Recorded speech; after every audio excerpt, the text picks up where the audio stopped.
বন্ধুরা কেমন আছেন? আজকে আমরা জানব গাবতলী ও শ্যামলী থেকে Agargaon passport office, metro rail station, Mohakhali, Gulshan, Badda, নতুন বাজার বা আমেরিকান এমবিসিতে কীভাবে যেতে হয়। এছাড়া এই পথে থাকা বেশ কয়েকটি সরকারি হাসপাতাল, যেমন পঙ্গু হাসপাতাল, চক্ষু ইনস্টিটিউট, ক্যান্সার হাসপাতাল এবং গুরুত্বপূর্ণ কয়েকটি সরকারি অফিসে কিভাবে যেতে হয় তা জানব। আমাদের এই পুরো জার্নি বাসে হবে, তাই বাস ভাড়া নিয়েও কথা বলবো। পুরো ভিডিওটা দেখার অনুরোধ রইল।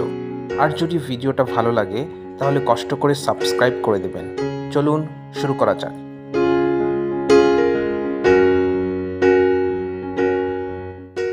আমার এই পুরো ভিডিও শ্যুটটি রাতে করা হয়েছে, তাই রাতের ঢাকাও দেখা হয়ে যাবে, সেই সঙ্গে কিছু তথ্যও জানা হবে। যাই হোক, আমি এখন শ্যামলী বাস স্ট্যান্ডে আছি। মূলত এদিক দিয়েই বাসগুলো গাবতলী যায়, গাবতলী হয়ে যায় সাভার। আমার ভিডিও শ্যামলী থেকে শুরু করছি, তবে আমি যেই বাসের কথা বলবো সেই বাস দিয়েই আপনি কিন্তু সাভার ও গাবতলী যেতে পারবেন। আমি এখন শ্যামলী থেকে বাসে উঠলাম। এই বাসের নাম বৈশাখী। মূলত এই বাসটি সাভার থেকে গাবতলী হয়ে Shyamoli, Shishu Mela, Agargaon metro rail, Jahangir gate, প্রধানমন্ত্রীর কার্যালয়ের সামনে দিয়ে মহাখালী, গুলশান, বাড্ডা ও নতুন বাজার যায়। এখন এইসব রুটের ভাড়া কত তা বলার আগে আমরা জানব বৈশাখী বাস দিয়ে কোন হাসপাতাল ও সরকারি অফিসে আপনি যেতে পারবেন। প্রথমেই কিন্তু আপনি এই বাস দিয়ে যাওয়ার সময় দেখতে পারবেন পঙ্গু হাসপাতাল। শ্যামলী হয়ে যখন শিশু মেলার মোড়ে আসবেন, এখানেই পঙ্গু হাসপাতাল অবস্থিত। বাসের হেল্পারকে বললেই আপনাকে দেখিয়ে দিবে। একই পথে টিবি মানে যক্ষা হাসপাতালের দেখা মিলবে। এর একটু সামনের দিকে এগুলি চক্ষু ইনস্টিটিউট। আপনি এই পথে তিনটি সরকারি বিশেষায়িত হাসপাতালের দেখা পাবেন। আর যদি শ্যামলী হয়ে একদম সোজা চলে যান তাহলে সোহরাওয়ার্দী হাসপাতাল পাবেন। এজন্য আবার আপনাকে বৈশাখী বাস থেকে শ্যামলী নেমে অন্য বাসে উঠতে হবে। তবে সেই রুটের কথা না হয় অন্য কোনো আরেকটি ভিডিওতে আলোচনা করব। যাই হোক, আমরা এখন আগারগাঁওয়ের পথে। এই পথেই কিন্তু আপনি এনবিআর এর প্রধান অফিস, আগারগাঁও পাসপোর্ট অফিস, নির্বাচন কমিশন ভবন, বেতার ভবন, জাতীয় আর্কাইভস ভবন, মুক্তিযুদ্ধ জাদুঘর দেখতে পারবেন।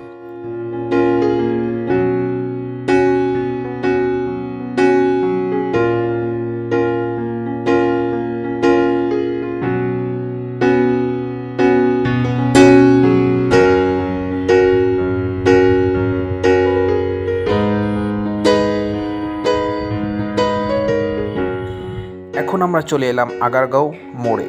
এটাই কিন্তু আগারগাঁও মেট্রো রেল স্টেশন। রাতে এখন মেট্রো রেল বন্ধ থাকে, নির্দিষ্ট কয়েকটি টাইমে এখন চলছে মেট্রো রেল। আশা করি ভবিষ্যতে সবসময় আমরা মেট্রো রেল পাবো।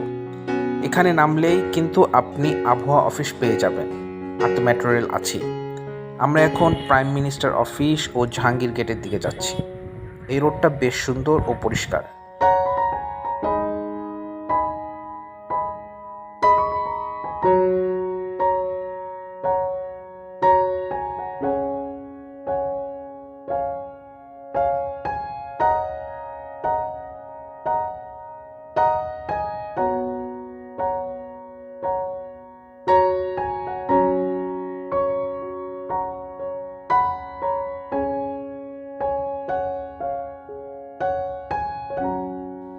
এটা হচ্ছে জাহাঙ্গীর গেট।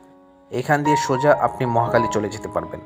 আপনি মহাখালী রেল গেটে নেমে ইচ্ছে করলে মহাখালী বাস স্ট্যান্ড অথবা বনানী যেতে পারবেন। বৈশাখী বাস কিন্তু বনানী যায় না, এটা আমতলী দিয়ে গুলশান এক হয়ে বাড্ডা চলে যায়। তাই বনানী যেতে হলে এই বাস থেকে আপনাকে নেমে অন্য বাসে যেতে হবে। আমরা এখন মহাখালী হয়ে গুলশানের দিকে যাচ্ছি। এই পথে আপনি তিতুমির কলেজ পাবেন। এরপর আপনি দেখতে পারবেন স্বাস্থ্য অধিদপ্তরের পাশের রাস্তা দিয়েই কিন্তু ক্যান্সার ইনস্টিটিউট ও হাসপাতাল, অর্থাৎ আমরা যেটাকে ক্যান্সার হাসপাতাল হিসেবে চিনি। মহাখালী বক্ষবিধি হাসপাতাল একই পথে। এই জায়গাটাকে মূলত টিবি গেট বলে। এই মসজিদের অপর পাশেই ক্যান্সার হাসপাতাল। আমি হাসপাতালের ভিডিও করার সুযোগ পাইনি, তাই হাসপাতালের ভবনটা দেখাতে পারছি না। যাই হোক, আমরা এখন গুলশান 1 নম্বর মোড়ের দিকে যাচ্ছি। এইখানে কিন্তু আপনি ব্র্যাকের প্রধান অফিসটা পাবেন এই রোডটার মধ্যেই।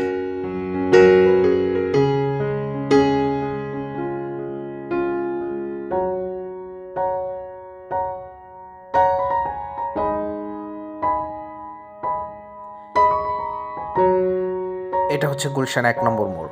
এখান দিয়েই সোজা বাস আপনাকে বাড্ডা নিয়ে যাবে। তবে বাড্ডা যাওয়ার আগে আপনি এই পথে গুদারাঘাট নেমে হাতিরঝিলে করে ওয়াটার ট্যাক্সিতে এফডিসি মোড় বা কারণ বাজার যেতে পারবেন। এখান দিয়ে হাতিরঝিলেও যাওয়া যায়। আমরা এখন বাড্ডা লিং রোড চলে এসেছি। এই লিং রোড দিয়ে সোজা নতুন বাজার, বসুন্ধরা, যমুনা ফিউচার পার্ক, এছাড়া আমেরিকান এমবেসিতে যাওয়া যায়। এখন আসা যাক ভাড়ার বিষয়ে।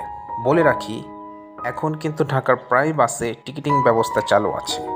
আর ঢাকা শহরের বাসের ভাড়া নিয়ে যে নৈরাজ্য অবস্থা তা তো সবারই জানা।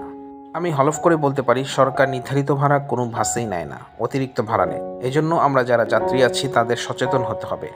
বিআরটি এর ওয়েবসাইট ভাড়ার তালিকা থাকে, সেখান থেকে বিভিন্ন রুটের ভাড়া জেনে নেওয়া যেতে পারে। তবে আমি বৈশাখী বাসের কত ভাড়া সেটা বলে দিচ্ছি। বাস ড্রাইভার থেকে জেনে নেওয়া হয়েছে এই ভাড়া। তবে সরকারি ভাড়ার তালিকা আমি আমার চ্যানেলে দিয়ে রাখবো, সেখান থেকে আপনারা দেখে নিতে পারবেন। এমনিতে এখন বাসে যে ভাড়া নেওয়া আছে তা হলো গাবতলী থেকে শ্যামলী 10 টাকা, শ্যামলী থেকে মহাখালী আপনাকে দিতে হবে 20 টাকা, আবার মহাখালী থেকে যদি গুলশান ও বাড্ডা লিং রোড যান তাহলে 10 টাকা।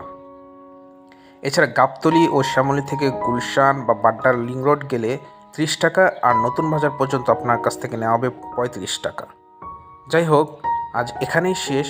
আরও নতুন কিছু জানার থাকলে কমেন্টে লিখে দিবেন, আমি চেষ্টা করব আপনাদের উত্তর দিতে।